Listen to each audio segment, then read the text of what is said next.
Good morning on this very warm Sunday in June. We are so glad you have joined us today. I'm Martha Sinkula. I'm your service leader, and I welcome you to the Umpqua Unitarian Universalist congregation. As I look out in the sanctuary, I really miss seeing all of you. And as more and more of us get fully vaccinated, we can look ahead to opening. And in this regard, it's really crucial that all UUUC members and friends complete and return the survey that was sent June 15th regarding your comments about remote and in-person services. All members and friends matter.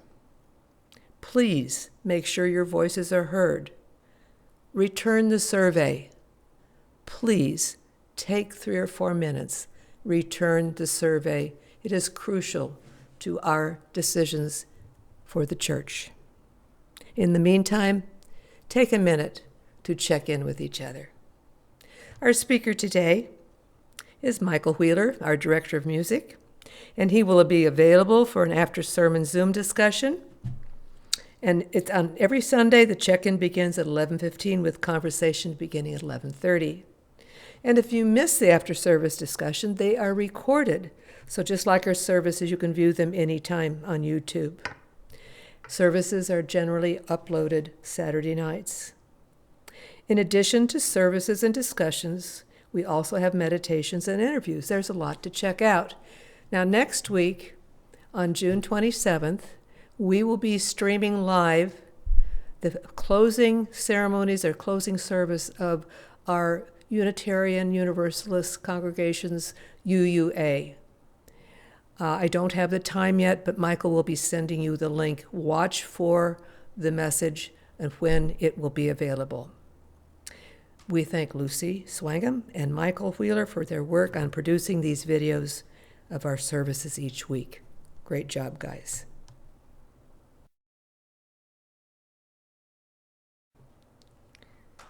We begin our service with our chalice lighting. This is entitled Building Beloved Community. With humility and courage, born of our history, we are called as Unitarian Universalists to build the beloved community where all souls are welcome as blessings and the human family, lives whole and reconciled. With this vision in our hearts and minds, we light our chalice.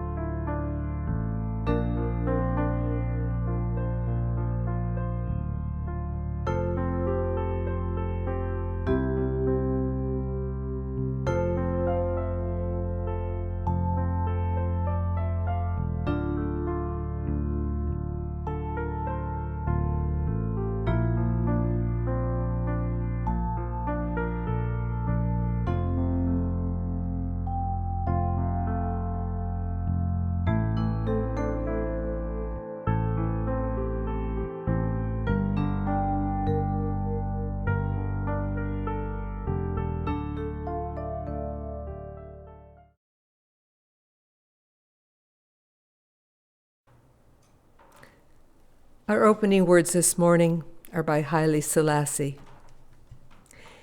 We must become bigger than we have been, more courageous, greater in spirit, larger in outlook.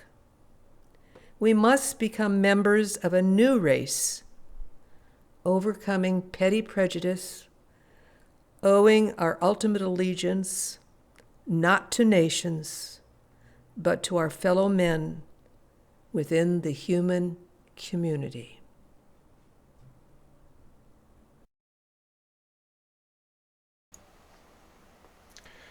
The First Prophet, the story of Zarathustra Spitaman, retold by Rebecca Cann. Long ago, in the wide steppes of Central Asia, near the Aral Sea, there was a small village of mud brick houses. In this village lived the Spitama family.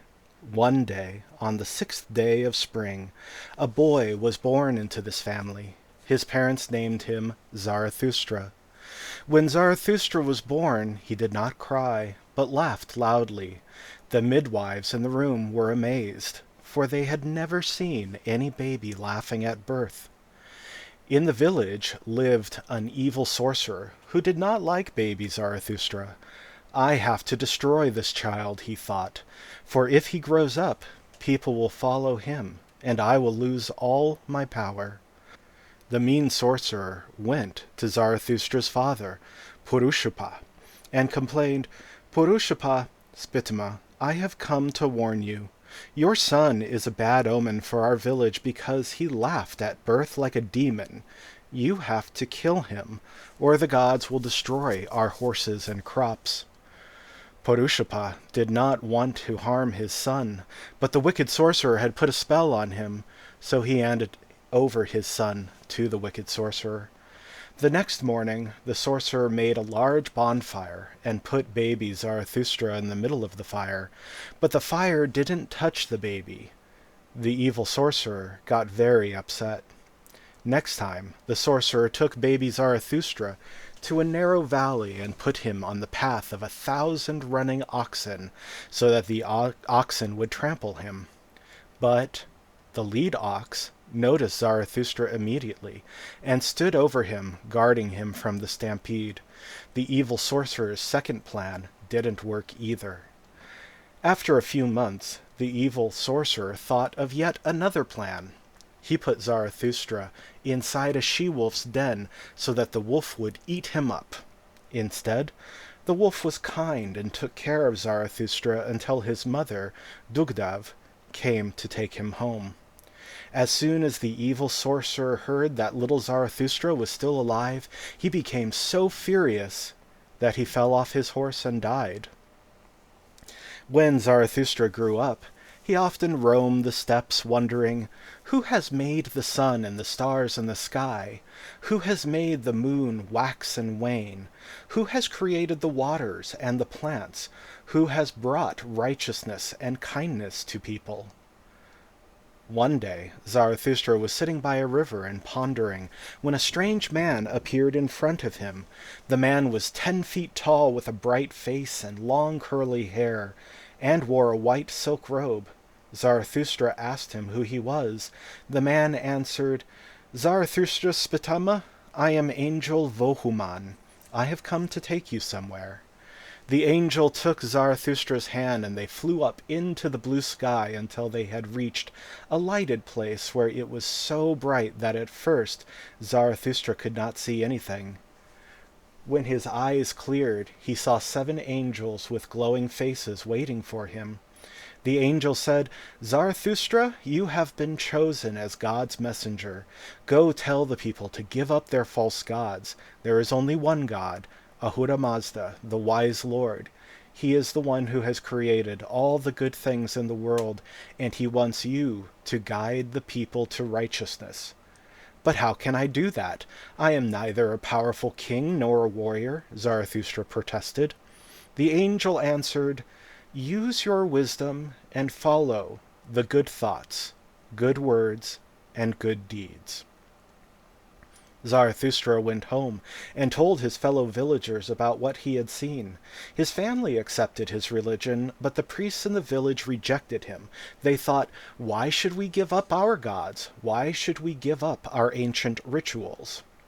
The old priests didn't want to give up their old gods for fear of losing their wealth and power. They didn't like Zarathustra and his religion, so they plotted to kill him. However, Ahura Mazda didn't want any harm done to Zarathustra. He sent Archangel Vohuman to warn him.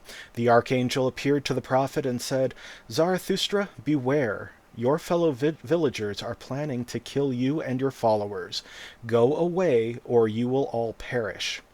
Thus the prophet and his 22 followers took their horses and camels and fled the village. They traveled for many weeks until they came across a place where a king named Vishtapa ruled. Zarathustra went to King Vishtapa's court and said, King Vishtapa, I have brought you a message from Ahura Mazda, the wise Lord. Give up the false gods, for only one God has created the world. King Vishtapa, however, refused. He thought, "Why should I believe this stranger? My gods are surely more powerful than his god." But the following day, something strange happened. King Vishtapa's favorite horse got a mysterious disease. His legs became smaller and weaker each day so that he could no longer stand on his feet. The king summoned the best healers in the land, but no one could cure his horse. He then prayed to the gods, and night and day he sacrificed 1,000 horses and camels for them. But the gods did not cure his horse.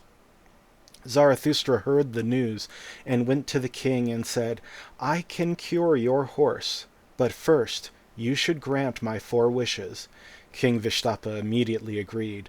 The prophet then asked the king first, second his queen, third the minister, and all the courtiers to give up their false god and join his followers.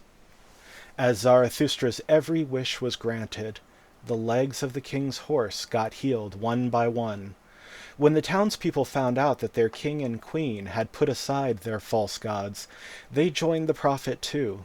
Afterwards, Zarathustra's religion, the good religion, spread to every village and town until all Iranians believed in Ahura Mazda, the wise lord.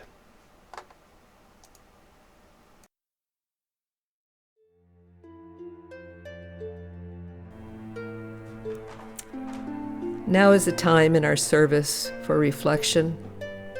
Find a comfortable position. Feel the tensions in your body relax as we take a slow breath in. Breathe in peace. And a slow breath out. Breathe out love. Peace. Love. Let us gather our energies as we participate in our meditation. Listen to the words, spend some time in silence, and enjoy the music. This is an excerpt from El Penseroso by John Milton. But let my dew feet never fail to walk the studious cloisters pale, and love the high embowed roof with antique pillars massy proof, and storied windows richly dight, casting a dim religious light. There let the pealing organ blow to the full-voiced choir below, in service high and anthems clear, as may with sweetness through mine ear dissolve me into ecstasies, and bring all heaven before mine eyes. And may at last my weary age find out the peaceful hermitage, the hairy ground, and mossy cell, where I may sit and rightly spell of every star that heaven both doth shew, and every herb that sips the dew, till old experience do attain to something like prophetic strain. These pleasures, melancholy, give, and I with thee will choose to live.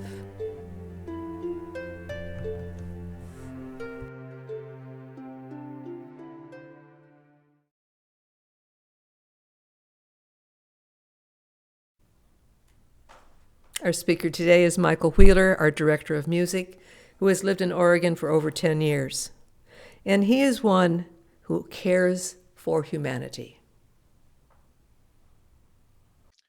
Well, hello, friends and congregation. I wanted to start by talking about a little bit of my history. Back when I was a teenager, I went through this very devout Christian phase, as many people do. And, it was the late 90s, and it seemed like everybody was, everywhere was having this kind of Christian resurgence. But I took my faith very seriously at that time. And one of the parts of Jesus's teaching that troubled me a little bit was the idea of praying for our enemies. But wanting to be a devout follower of Jesus's word, I began to pray for, well, I didn't really have any enemies at the time, none that I could identify anyway. But often the character Satan was referred to as the enemy or the adversary.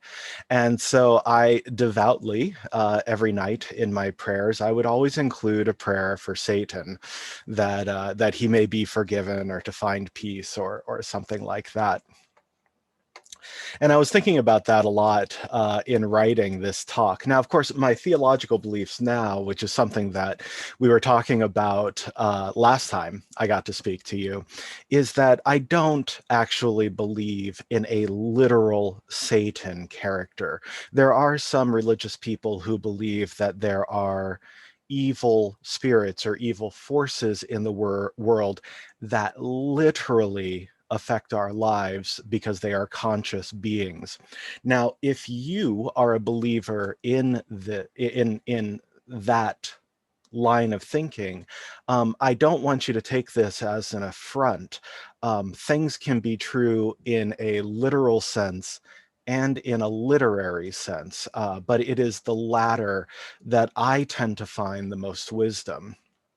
So my belief system goes like this. I don't believe that there is a being in the universe named Satan or Lucifer, or that seeks to undermine our good behavior. But I do believe that it is worthwhile to give our our more base appetites, we might say, a name. And I think the idea of a spirit of selfishness, a spirit of malevolence that can potentially move through us is a fairly fruitful metaphor or analogy when trying to tackle some of the more difficult aspects of our existence. So a little bit of history, just because I couldn't help myself. The character of the devil has a wonderfully storied history. The character of Satan or the devil is not in old Jewish literature what we think of today. The character of Satan is a character in Jewish texts, um, primarily seen in the book of Job, where Hasatan, right, the Satan, is referred to. And basically, Satan as a name, it's not really a name, it's a title. And it means accuser or prosecuting attorney, adversary of humanity.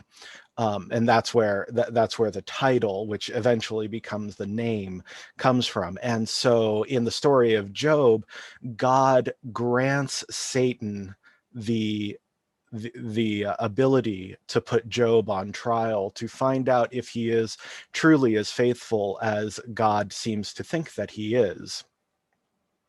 Now, of course, it's also important to notice that in the area of ancient Israel, there were many tribes, many societies with many different belief systems.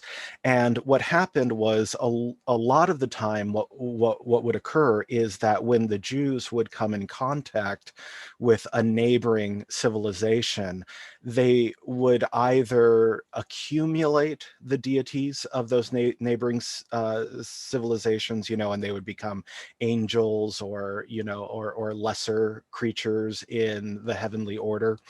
Or what was more common was that the gods of other nations would be regarded as demonic or evil beings. And that seems to be what's happened with the idea of Beelzebub or Baal, which all eventually became names for Satan. Baal, told in the story of Elijah, where priests of Baal and priests of Yahweh basically had a contest to see who could light an altar on fire. And of course, the way that the story is told is that because Baal didn't exist, Baal could do nothing, whereas Elijah's God, Yahweh, was actually capable of doing something. That's probably not the way they thought of it back then. There's a lot of evidence to suggest that the ancient Jews were actually to some degree polytheistic. And it wasn't until their exile in Persia where that mindset changed, because they came in contact with the Zoroastrians, which we'll talk about in a little bit. But it really took the Christians to create the amalgamation of the idea of the Satan, Baal, Beelzebub, Hades to a lesser degree, and the serpent in the garden, because the serpent in the garden wasn't originally, um, from a historical standpoint, wasn't literally thought to be the devil. And so we could go into some of those non-Judeo-Christian sources, and we can look at the Greeks, who had their concept of the god of the underworld, Hades. Now, Hades was not really an evil god so much as he embodied fearful elements like what was underneath the ground, the mysteries of what was underneath. And of course, because he's associated with the dead, he's not a character that you would want to pal around with, I suppose you could say. But it is interesting that because Hades is the lord of the underworld, that not only does he command the realm of the dead, but he also commands the realm of gold and jewels and all of the treasures that we find by digging. And so that's where I think we get the idea that the devil can make you rich.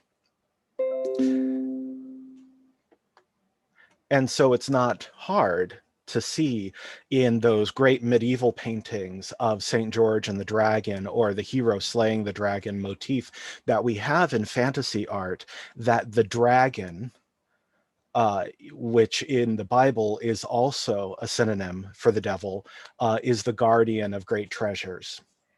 Another view of Satan's realm, uh, other than Hades, would be that of hell, which, believe it or not, is actually a Norse word.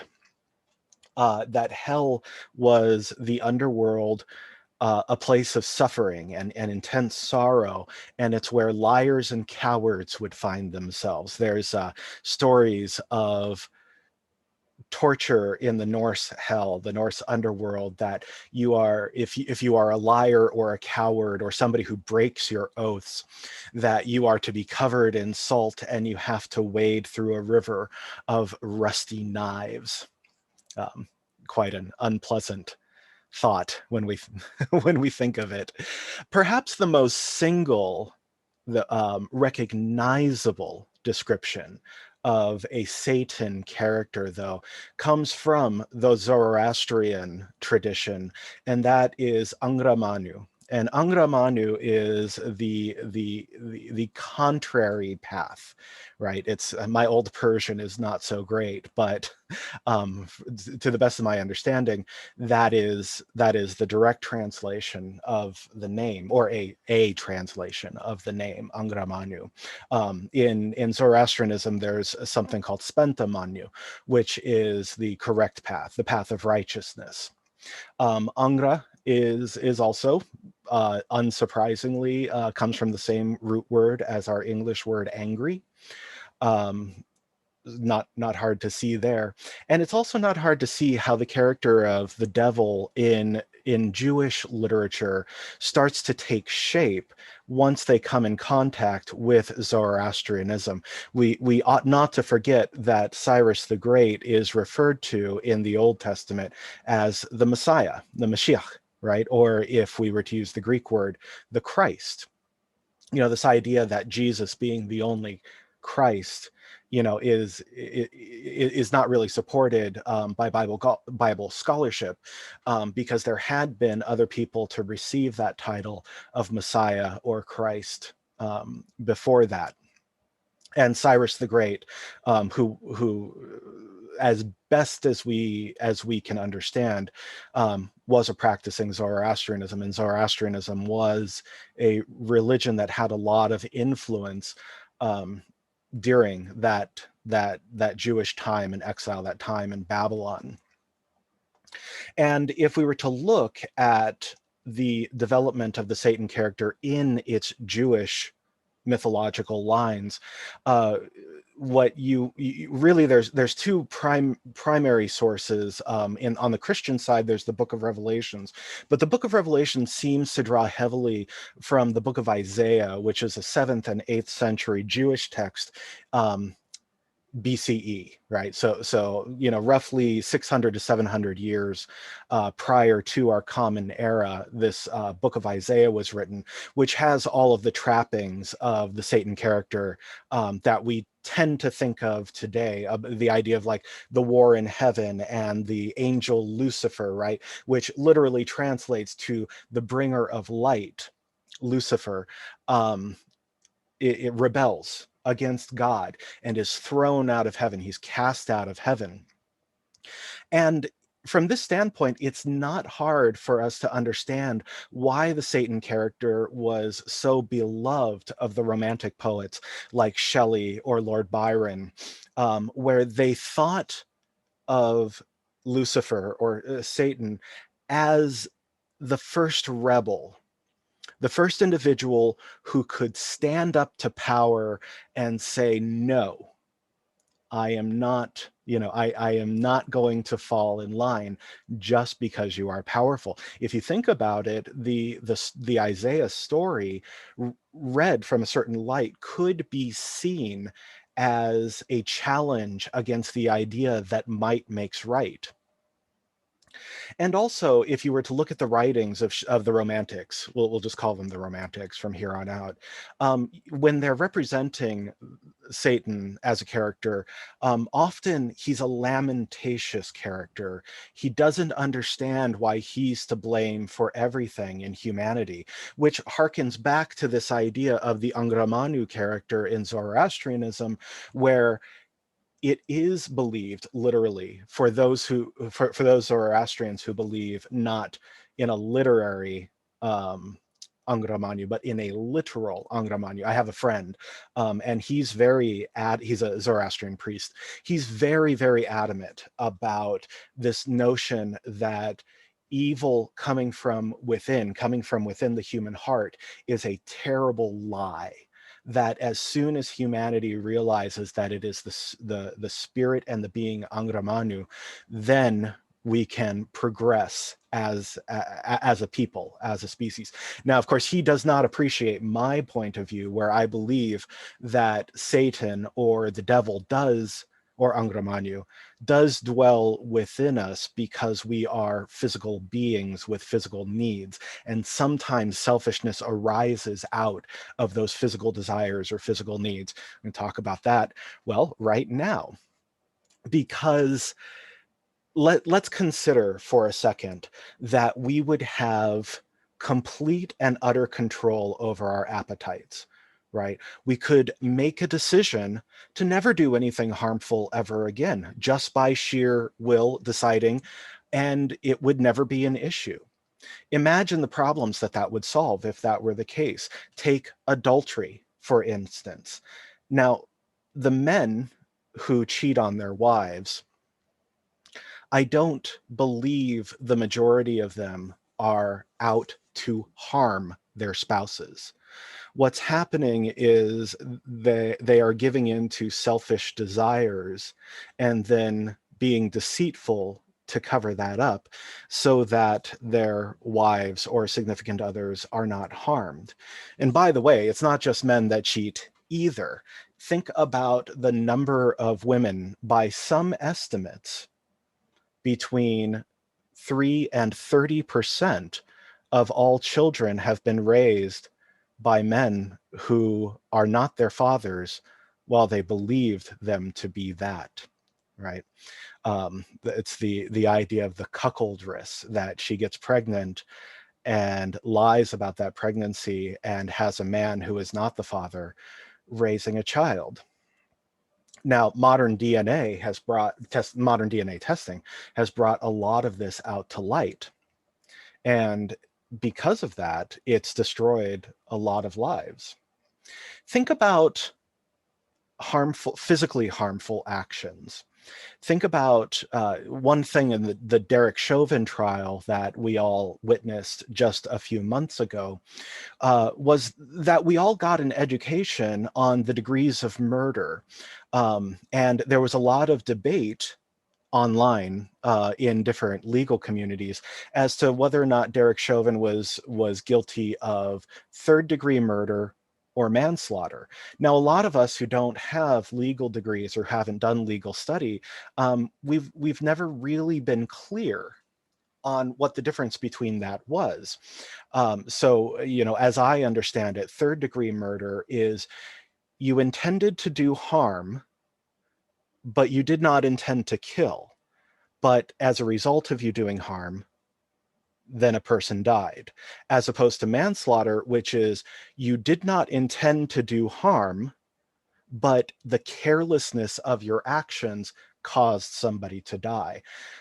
Now, in both instances, somebody dies, but the way that we deliver justice to the individual who, in one way or another, caused the death is informed by what the motivation was for that action. And this is where the it gives us some light to Jesus's saying that if you have hatred in your heart, then you have committed murder. If you have lust in your heart, then you have committed adultery. And so why don't we just make a decision not to commit adultery, not to be angry, not to ever let our lesser, less enlightened moods affect our actions?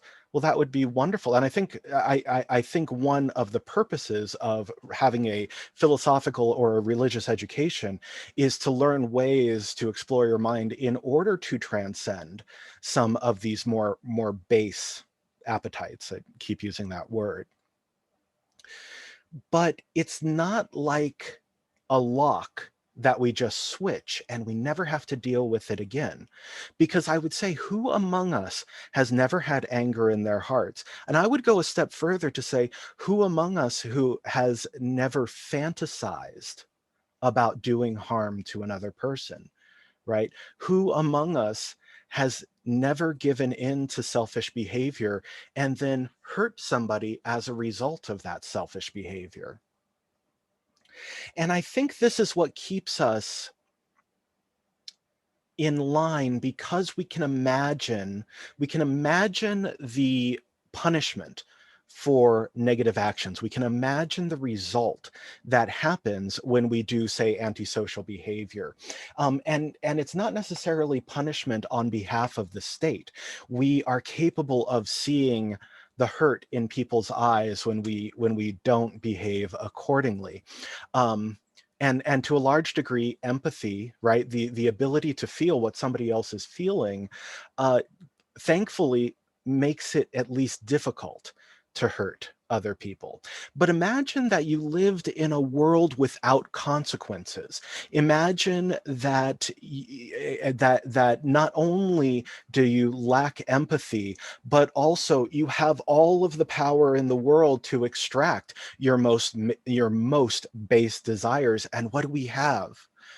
Well, unfortunately, that seems to describe a lot of our ruling class and rich elites.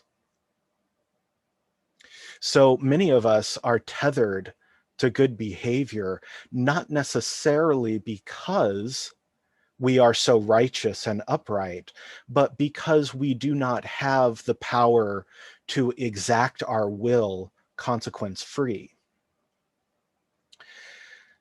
So we are biological beings with appetites and temptations that seem to be for better or for worse, embedded into us. Again, I'm somebody who believes in evolutionary psychology. I have to acknowledge that selfishness and indeed cruelty were at one time advantageous to our species, or else those traits would not exist in us by means of evolution. But what makes us divine? What makes us a divine being is our ability to transcend those base emotions, that we are capable of seeking a higher way of living, that we can transcend what we might call as evil. At the same time, we ought to have compassion for those who have transgressed and given into temptation, as we have to acknowledge that we are not so different from our trespassers. Imagine yourself in their situation, with their body, with their brain chemistry, living their lives. And when you put all of that together, are you really capable of saying for sure, with certainty, that you would have chosen a different path? One of the popular liberal movements in liberal politics these days, is the idea of prison reform, that we ought to focus on rehabilitation rather than punishment, which does let us reimagine, as our song says, the shape of justice. So I say, let us seek true justice, which must, by definition, reject the concept of revenge. It means that often punishment doled out will not match the transgression. But if we are able to seek that higher plane of development, we have to decide here and now that as divine beings, we are capable of compassion, even if those to whom we are compassionate towards would not extend the same to us, and pray that our example means someday they will. Thank you all. Have a beautiful Sunday.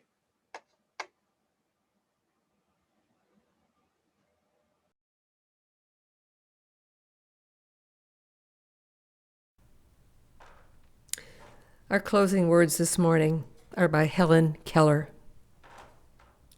Although the world is full of suffering, it is also full of the overcoming of it.